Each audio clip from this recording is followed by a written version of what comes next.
சரி மச்சான் போய் வரேன். என்ன தம்பி பிரச்சனையில இருக்கிற மாதிரி தெரியுறீங்க?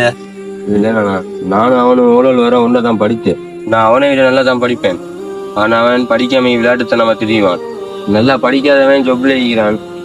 நல்லா படிச்ச நான் சும்மா ரோட்ல திரிகிறேன். அவன மேல எனக்கு பொறாமை இல்லை. ஆனா அதை நினைச்சு என்ன நினைச்சு நீ கவலை ஆகிக்குது. அதான் தம்பி உழவு நல்லா படிச்சா இளையவளுக்கு ஸ்கூலுக்கு போக கிடைச்ச ஏழு படிக்கிற டைம்ல எங்களை வாப்பா சுவாமிங்க ஆகும்.